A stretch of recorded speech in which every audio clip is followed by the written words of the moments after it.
Earlier today, President Trump signed an executive order on policing that would encourage better police practices and establish a database to keep track of officers with a history of excessive use of force complaints.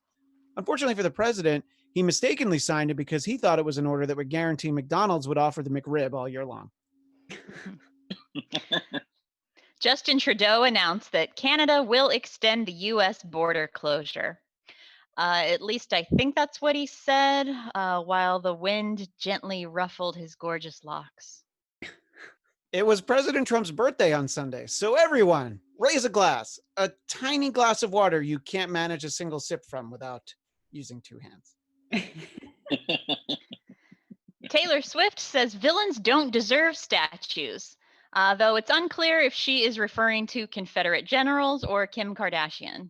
And finally, it was President Trump's birthday on Sunday. It's a particularly tough day for Ivanka, Eric, and Don Jr. because what do you get the man who already ruined everything? The Trump Report starts now. I'm Maria Menounos, and you're tuned in to AfterBuzz TV, the ESPN of TV talk. Now, let the buzz begin. Welcome to the Trump Report. Glad to see everyone joining us live in the chat. I'm Christian Blatt, joined by my fellow mirth maker, Tamara Brown. Mirth. My favorite moment in Independence Day is when Will Smith says, "Welcome to Mirth." Also joining us, Chelsea Galicia. Hello there. And Scott Moore, just very disappointed you trimmed that beard. I really thought your quarantine beard was going to end up like a looking great. I like whatever you've got going on. Look, it was getting crazy though with my hair and I haven't had a haircut in 5 months. That doesn't stop me. And making his triumphant return to the Trump Report, Al Gregg. Al, thank you for joining us today. What up? What up? Glad to be here, guys. And I'm not at all disappointed in your beard. I'm glad that you have kept it the way you have, obviously, as always, so much to talk about. I wanted to kind of start with, last week we talked a lot of big picture stuff, and I do want to focus on some of the political ramifications that we're looking at. But what I did want to make sure that we started off talking about, and Al, I know that in the past we've had you on, and something that I know that you're interested in, and you've really kept a lot of track of the way that this issue has progressed, is something that I was trading messages with you, and I was surprised we haven't heard much more about reparations. You feel like that ought to be a bigger part of the conversation. So I kind of wanted to give you a moment to start off with that, and then we'll go from there. Definitely. And I think the reason it's not a bigger part of the conversation is because the Democrats have, consistently downplayed it, deflected, and mainly given lip service to it. Let me give you an example. Last time that committee meeting headed by Cynthia McKinney, she was overseeing the bill, the discussion, and it didn't really go anywhere. You brought in a bunch of guest speakers, and that was all the end of you heard of it. This year you've seen more talk of it since a lot of the violence toward unarmed Black men, and you've seen that discussion come up again. The former founder of BET proposed $14 trillion, and even the California Assembly here, where we're at, they've devised their own bill, and it actually passed to get reparations for descendants of slave for each family member. But if you notice, when it reaches the tops of the Democratic Party, and it was put forth to Joe Biden said, well, we can't really talk about reparations for Blacks unless we start talking about reparations for everybody else and Native Americans. And those are basically his words. I'm paraphrasing. And it's just a consistent thing that you see all the time. Last time it came up, AOC was when we talked about reparations for descendants of slaves. She's like, okay, well then we have to talk about it, for all people of color, and for people of and for Latin Americans, and all those things have a validity. But the point is, they never want to just address it in and of itself. If reparations were paid to Japanese Americans, and that's what this California bill will be based on, then it should be specifically paid to African-American descendants of slaves. And so you see a lot of this, deflection, sidelining, and it rubs me particularly the wrong way because it was Black people that saved Joe Biden's political ass. We all know that Bernie Sanders was kicking his butt and he was down and out, but it wasn't until South Carolina where the Black community mobilized and they made the pivotal impact, which usually always happens. Black people are the most consistent and disproportionate base of the Democratic Party, and I feel like they're constantly getting taken advantage and given lip service. Right. I think there's a lot to digest in what you said there. I'll sort of work backwards. I think it actually it says more about the Republican Party and sort of their approach towards reaching out to people of color in general, but specifically to Black Americans, that it's still like, oh yeah, Democrats aren't great, and boy, they do take us for granted, but Republicans really don't care about us. I don't know. I don't want to put words in anybody's mouth, but I feel that that's sort of the impression you get, that it's like what we're going to vote. We want to vote for somebody who can actually win. We're not going to, go for some of these fringe candidates.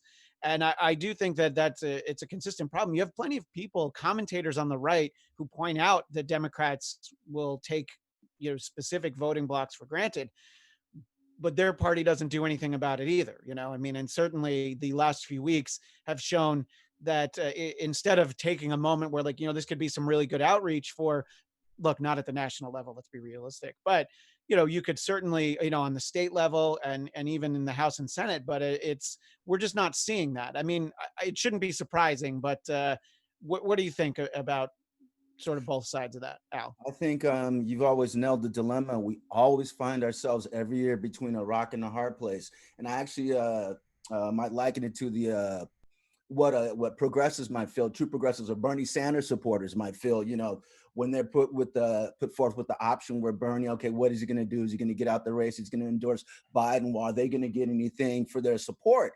And they feel alienated because they don't. And personally, I'm of the opinion, at a certain point, you can't keep giving your support. Trump, obviously, it's a no-brainer. I would never vote for Trump. But what I would say is I would open the conversation to anyone, left or right, who was open to discuss tangibles and specifics, i.e. starting with reparations. But I guess I toss that back to you guys. Me personally, I think a message has to be sent, but I'm wondering how a lot of you guys out there feel, and yourself, about progressives, about basically kowtowing to, the lesser of the two evil, instead of maybe for once holding our ground and extracting some real substance. Yeah, well, let me throw that question to Chelsea in a moment. Al, if you can tilt your camera up, we're missing out on a little bit of. Look, I know you have a beautiful face. We did an entire season of Better Call Saul together, but I don't want our audience to be deprived of it. So thank you for fixing that. So Chelsea, but back to the issue at hand. Your thoughts on what Al was just discussing? Oh, I am so with you. I think reparations are part or should be part of this conversation and more than just lip service. I think the hard part for some people is articulating the connection. What does reparations, what does slavery have to do with the police brutalizing Black men and women, and killing them? If you know history and you understand cause and effect down the years, it's very logical. But until more people, I think perhaps maybe after everyone's done reading White Fragility and those important books, that they will then come around to see that decisions and mistakes that we made generations ago are still affecting us today. And that we can't just say, you know what, that happened so long ago. I mean, there was a comedian that was joking about it, how we tell Black people, that was a long time ago, get over it. But then 9/11 happens and it's like, never forget. And then the comedian was like, on 9/11, next time around, I'm going to say all buildings matter.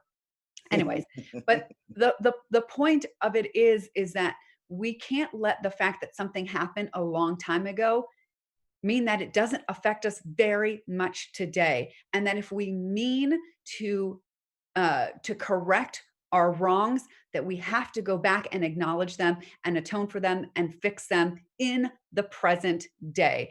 And I just think that not enough people understand it.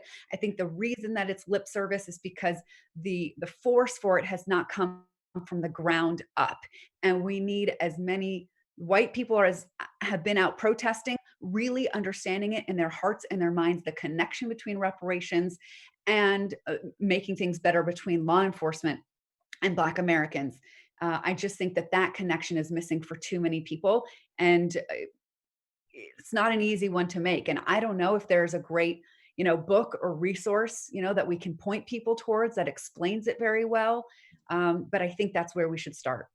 Chelsea, do you mind if I jump in, and Christian, just to Please. address Please, absolutely. No. those Yeah. specifics? There's several movements which are focusing on reparations specifically for descendants of American slavery. We talked about that one last time, Jonathan, on your show, ADOS, specifically for American descendants of slavery.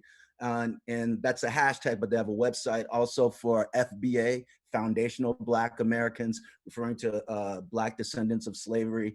And it doesn't mean that everybody else doesn't deserve, their portion of whatever America's done wrong, but specifically what Chelsea was referring to is that it's been a lineage. The modern day police department was based on the slave catchers.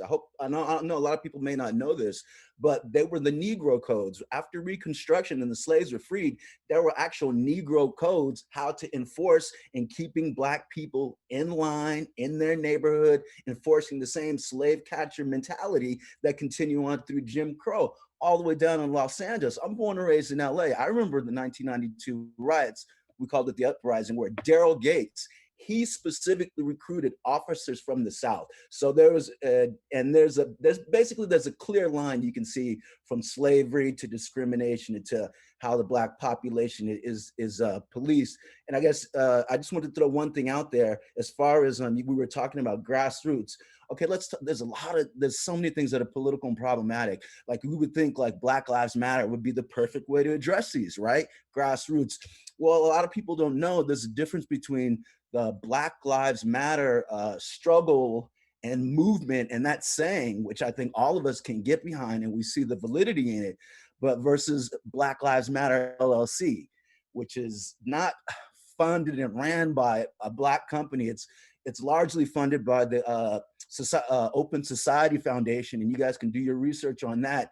And actually a lot of their donations go through Act Blue, which is a Democratic which supports Democratic candidates. So a lot of what you get from the quote Black Lives Matter and where all these donations go to, they don't go to Black people. They'll go to Democratic progressive causes. And on down to the whole thing with defunding the police, when you get down into the nomenclature, there's a very big disconnect, specifically with the Black Lives Matter as it exists as an organization. And I think that's one of the places we should start at some point. I mean, maybe is the conversation, in defunding the police or refunding our communities, that also includes reparations. I'm behind you. I hope that it becomes part of it. I'm not sure if we Americans are able to hold so many concepts in our minds and stretch ourselves that far, that fast, because sadly, for most Americans, the fact that police departments go after Black men and women disproportionately is like new to them, or it's new to like getting into their hearts and minds. So it's not their experience. We just have to keep talking about it. I think we just have to keep talking about it, keep making the connections. I'm not sure what else. What do you suggest that we do besides talking about it? Well, I think we need to get back the conversation back to tangibles. And there's a whole other hashtag that goes on that was put down by the creator of Foundational Black Americans. It's called Tangibles 2020. And it was kind of what Charlemagne the God alluded to when he was on the phone, when he was on the interview, that big one that went viral when Biden says, well, yeah, if you ain't Black, you ain't voting for me. That perfectly demonstrates his attitude, the way he takes his voting bloc, his most loyal voting bloc for granted. And Charlemagne's main point was, yes, but what are you going to do for us now? What are you going to do for us lately? And the problem is that I think we need to keep the pressure up, not just specifically on our congressmen, but also on these governors. For instance, Cuomo's doing one thing that's really good as far as the police. He's saying if they don't enact these reforms, they won't get funding. So we got to keep the pressure on our governors and our mayors to make sure that these organizations that help perpetuate racism or not, whether they do or not, they don't get the funding. And I think that's one of the things that's behind the defund the police, kind of starving the police, starving the beast. Me personally, I'm a big fan of the unions, because the police unions have been the biggest blockade and this whole blue wall of silence to the making changes and reforms. But I think also, again, I really want to pump out these organizations like ADOS, Foundational Black Americans, FBA, and Dr. Claude Anderson. These guys have been writing on reparations and specific points that need to be addressed for each family. This is how much goes for each family for reparation. It's not a problem. Records are there, are proven way back to slavery, not just what people owned slaves were families, but what companies specifically. You know, you can hold these companies that are still liquid today. And I think it's just not getting caught behind, again, like the rhetoric and the sloganism of a Black Lives Matter, which is a good slogan, but you got to get down to tangibles, brass tacks. We got to hold these people accountable. And sometimes it is overwhelming, because I don't feel like right. Yeah, I mean, I think it's sort of a quick way to encapsulate it is like, don't just tell us that Black Lives Matter, show us what you're doing that reinforces that you really do support the idea. Tamara, obviously, not to take away from the idea of the importance of reparations, but to me, I find it to be such a political response to say, well, if we give it to you, we also have to give it to Native Americans, which, by the way, you should. And Japanese Americans got it for a very specific reason, because they were rounded up and made to live in barracks, essentially. I mean, people who stayed there refer to that, the Japanese internment is basically like living in a concentration camp. I know that there's a connotation to that from World War II, but I mean, that's essentially, if you look at what those were. So it just seems to me, Tamara, like such a political response to say like, oh, well, yeah, but if we give it to you, then all these other people who deserve it have to get it as well, I think what you just said is the way to go about it, is to point towards a specific reason. To say this reparation is specifically for however it should be worded, unpaid labor. to illustrate that. Yeah, I even think, but say descendants of slavery is even still too broad, because the disconnect. I've been really attempting to have conversations with people who are the all lives matter people, and really attempting to have a gentle conversation to show somebody what they are not understanding. And the biggest disconnect that people who are opposed to Black Lives Matter is that they seriously do not think that Black people have any disadvantage that other people don't have. They think everything's fine now. There is no racism. I've had a hard life too. So for that person to accept the idea of reparations, um, it's just impossible, because they don't understand why it would be needed or deserved. So to point to a specific, even more specific than saying slavery, but if there was a way to draw it towards, like Chelsea was saying, how police brutality is a direct result of what has happened systematically through the centuries, somehow phrasing that in some palatable, hashtagable way to say that reparations for what we have suffered at the hands of police from our historical oppressed uh past. And I don't know, that's a terrible way to put it, but what I'm saying is it needs to be pointed to something more specific. And as far as politicians who have been saying, if that then what, well, then we need to give it to this person and this person and this person, great, but let's start with African Americans. Let's put it into place first, and then we can address everybody else that also deserves reparations. And Scott, I think an important part of what Tamara just said is she's gently having conversations with the All Lives Matter people that she may or may not know. And to me, I think that it's obviously the gut reaction is I'm going to block these people. I'm not going to follow them. Like, people in your real life, I might not be friends with anymore. Is it maybe better to like, okay, well, let's try and talk about what it is that you don't see? And look, there's people who are certainly lost causes, you can't have a conversation with them.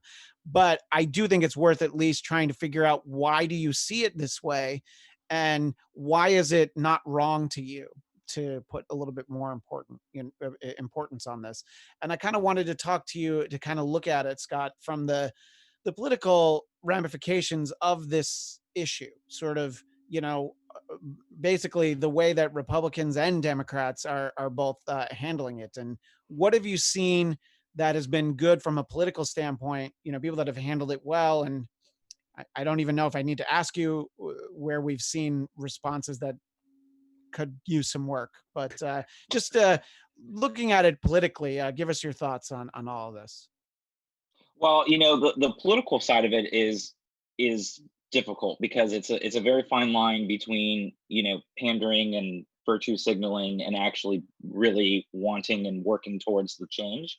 So I always take it with a grain of salt when I see politicians say certain things. And I do agree with what I was saying, that, Biden really owes everything that he has right now to the Black vote. If it wasn't for them, he would not be where he is. He would have been out. And so it seems only fair that he really should be really in the forefront of this and not just saying a lot of political things here and there and paying lip service. And it's the here and now that we should be focusing on these issues because they're brought to the forefront. And it goes beyond the police brutality. Part of the reparations are because systemically Blacks have been held back in jobs and being in education and being able to make good salaries and healthcare. And that's why we've had some of these bigger issues now too, because COVID has been affecting the population a lot higher. It's across the board beyond police brutality. You're talking about livelihoods, jobs, healthcare, all of that. But I will say, to Tamara's point, I've also been talking to a lot of my conservative family, because my dad's family's from the South, like born and raised, very Southern, and I've had a lot of talks with a lot of those conservative family members, at least trying to, I don't want to say educate because that's not the right word, but at least trying to talk to them. And in a way, also, instead of getting right back into attack mode, trying to figure out where they are coming from as well. Because hopefully, if we get right into attack mode, then everyone's going to shut down and we're not going to move forward. I have to say, it's been very difficult. It's very frustrating. And in fact, I have some friends that I talk to that are, on the other side of the aisle too. And I just see them with the post about the protests and all of that as well, about, people not being a safe distance, but then people complaining about restaurants with people not being a safe distance. And it's like, you guys aren't even understanding the reason for the protest if you're now comparing that versus, going to a restaurant and not being able to sit next to someone at the table. So it's been a difficult process for me. And I have to say, I haven't seen the good side of politicians really coming out. And I think reparations is a whole other can of worms. We've talked about it on this podcast. We had a whole discussion about it several months ago. Yeah. And we were talking about that and like, what is the next step and how can you define it? And I think a typical politician is too scared to get out and actually say what they really think. And that's a shame, because at this point, this is when they should be able to speak up and say, this is what we think, at least a starting point for reparations looks like. And nobody wants to take that. And I think what happens too much in politics is now we're focused on this, and then everyone's gonna get distracted by the next thing, and then they're just gonna, push it back into the back of the room there. So I think this is the time to really hold these politicians to the forefront and say, what are some of the things that you would do? Let's start the discussion. How would reparations look? And let's start keeping that dialogue going instead of just brushing it off and then hoping it'll go away down the road and they can focus on the next issue that they want to focus on. So yes, it's definitely a challenge. When we don't hear Cory Booker talking about this, because I've heard him talk about, I haven't heard him speak at all. And so when those leaders don't speak, these conversations fall out of our memories pretty quickly. Chelsea, can I give you a perfect example of Cory Booker? Cory Booker was on the Breakfast Club with Charlemagne, the same radio host who interviewed Biden. And he said, well, Cory, what are you going to do about a Black agenda? Tell me about a specific Black agenda. It is very cringy. Cory started laughing and he's like, well, as a Black American, we've been discriminated against. But he takes it back to kind of like this Obama language of lift all boats. if we lift everybody, if we lift the entire economy. And then as soon as that, he got such a backlash online from Black Twitter, he tried to get behind this lynching bill. Same thing, Kamala Harris was kind of caught with their pants down. And there's been so many Democrats who see their political career as tied to the Obama strategy, which is great. You know, let's all get along, we all make it together. But until you start addressing Black people specifically, instead of saying minorities, all minorities deserve it. But for instance, that My Brother's Keeper, it was meant to help out all the young brothers that were getting shot in gang violence in Chicago. But if you look at the My Brother's Keeper bill, it's meant for all minorities. Now, I don't know many Asian Americans or Native Americans that are having problems with their communities or getting shot, or even if they exist there. It goes to minorities, which also includes women, white women. So things need to be specific, but that narrative is such a thing, a minority, a people of color thing, that I think Black people oftentimes are the first ones through the door, like the crash test dummies, and then we ended up getting shafted. So you see, there's a lot of Black new media, which I'm a part of, I think, where they're really holding these guys accountable. And right now we're getting lip service, but hopefully pretty much we can get all the lift our boats people, out of here at some point. Well, moving beyond lip service, to you in particular, Al, because of how much focus you have on this issue, if the Democratic convention, however it's held, if they don't spend a considerable amount of time on reparations, how disappointing is that for you personally? And what do you think that says about them, as we already said, taking the Black community for granted? Yeah, unfortunately, I'm already anticipating that, and that's just kind of my cynical nature. And I live in California, so even if I were to quote withhold my vote, which is something that Diddy said, which is ironic, but he may not be even the person to say I'm going to withhold the Black vote till we get tangibles. But I think I agree with his sentiment. It wouldn't make so much of a difference because somebody like Biden would still get elected anyway. But I think at some point in time, they need to see the gap in enthusiasm. You can count on the Black vote for so much, but let's say if it's a rainy day, it's COVID, but Joe Biden has the least enthusiasm out of any Democratic candidate. And I think at a certain point, you'll see people, particularly Black voters, stop showing up in such large numbers. And especially in these states where it made a difference. We saw that with Hillary Clinton. And so perhaps that's the only way the Democratic Party will get the message. And it's unfortunate. It's unfortunate because nobody wants Trump, but if nothing changes, nothing changes. Well, and sort of to that end, months ago, Joe Biden said that he would pick a female running mate. And look, obviously you're going to make that decision based on a number of factors, but just gut reaction. If he picked a white woman as his running mate, do you feel like it's a missed opportunity, or can somebody come to mind where you're like, well, you know what? Elizabeth Warren, it would make sense, or sort of what are your thoughts on sort of that selection process, which, by the way, we're not that far off from. It's the middle of June. Right. Very soon we're going to know who his running mate is. But anyway, just your thoughts out. No, I think you pointed out something where Joe Biden has painted himself in a political corner because of the incident, I think, that happened on MSNBC, where he clearly said, if you're not Black, you're voting for me. I think the pressure escalated, for him to get a Black woman in particular. And you see people like Mayor Lance Bottoms from Atlanta, and I guess Representative, I want to say her name is Dempsey from Demings. Yeah, Val Demings. Demings, yes. So I think he's kind of painted himself into a political corner where Black women are actually like they vote at a higher proportional rate than Black men. So I think he would get some severe backlash, from his base if he didn't. But it's the typical part. It's the typical thing that's wrong with this two-party system, because if you do try to apply the pressure, people from the inside who have a vested interest in working for the Democratic Party, Black or white, they're going to defend their territory, and they're going to fight tooth and nail against you. Yeah, and I think, look, I think that there can't be. I don't think she was a good pick, regardless. But I think there couldn't be a more tone deaf, gets thrown around a lot. If he were to choose Amy Klobuchar, from Minnesota, who has, of course, not done anything in terms of police reform. I mean, I don't have time to go into her track record. I think that would just be like, okay, so you just missed the point entirely.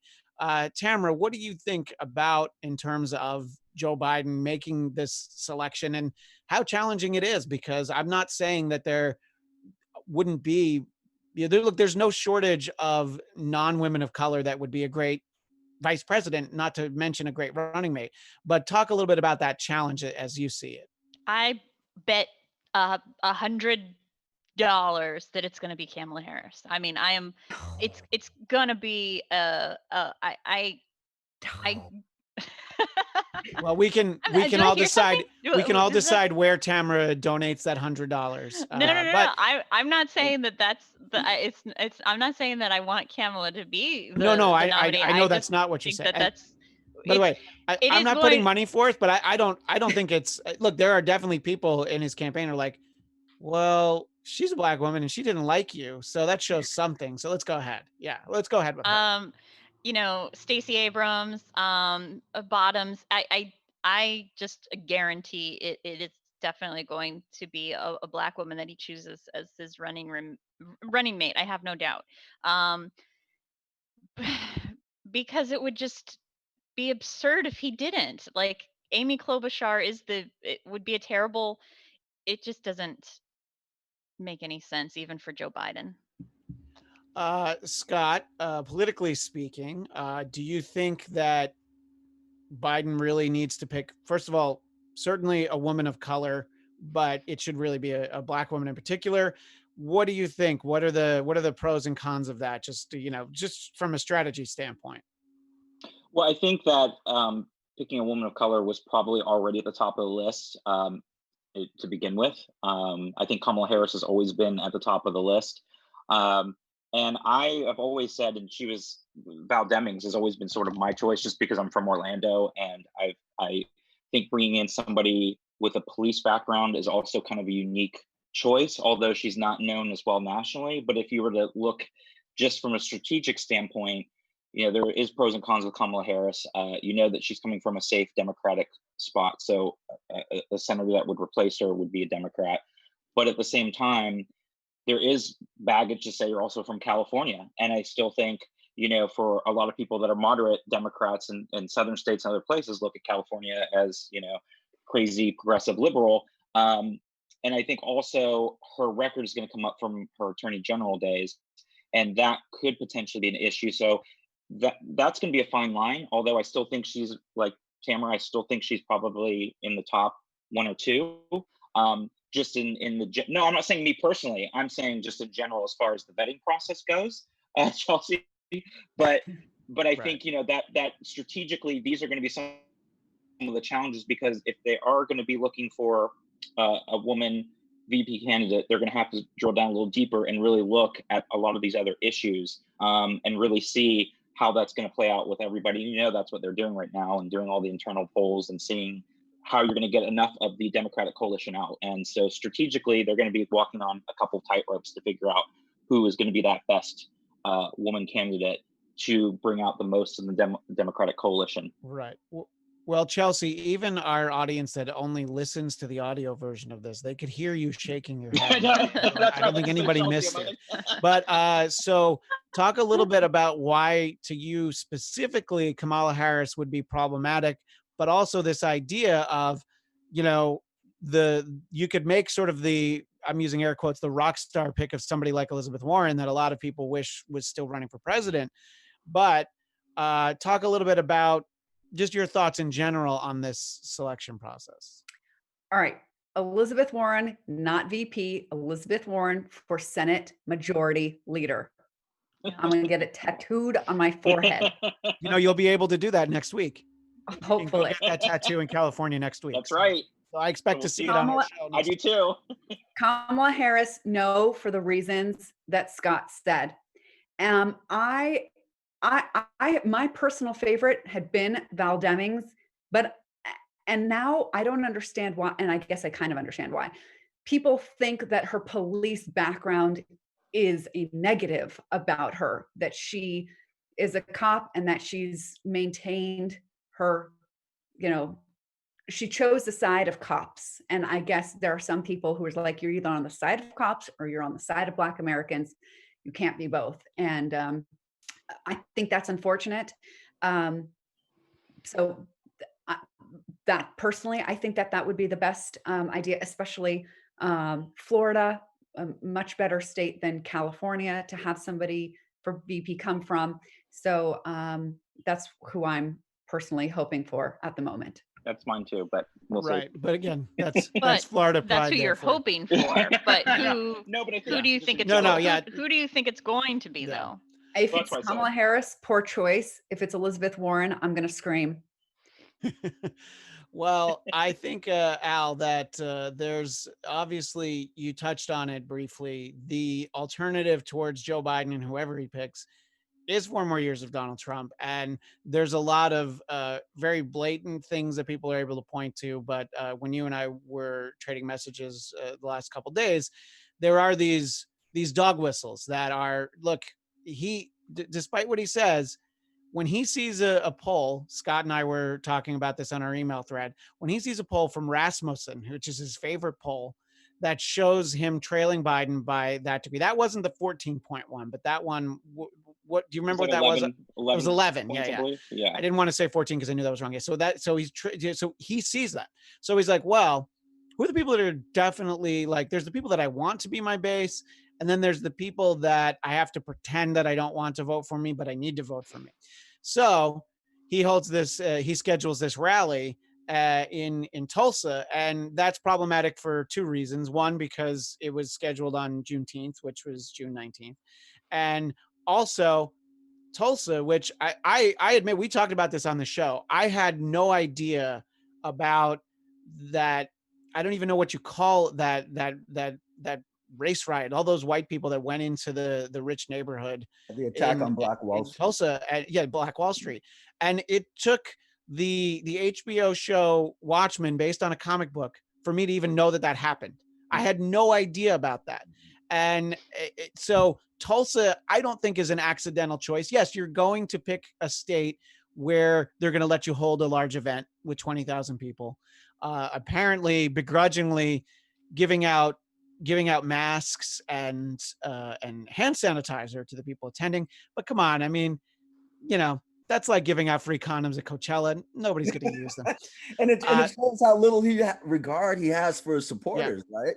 Yeah. If I jump in and respond to the whole Yeah, no, no, I mean, we've seen Trump perpetually speak out of both sides of mouth to try to elevate the dog whistle. We saw it when he tweeted, "When the looting starts, the shooting starts." Oh, I didn't know that was something that was used by a famous, racist legislator, during the civil rights era, when they brought the dogs out.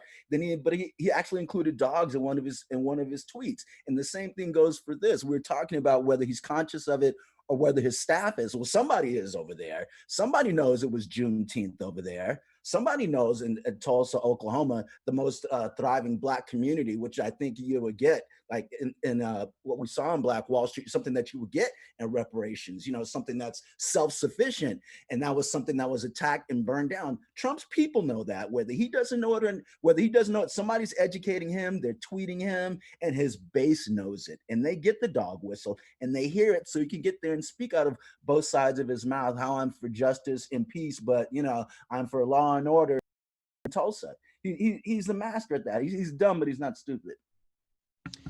I think 100%. briefly, I made a joke about it at the top of the show, but there was this speech that he gave at West Point, and there are 2 instances from it. One, he could not lift a glass of water, and I'm going to say it, he waddled down that ramp and he needed help.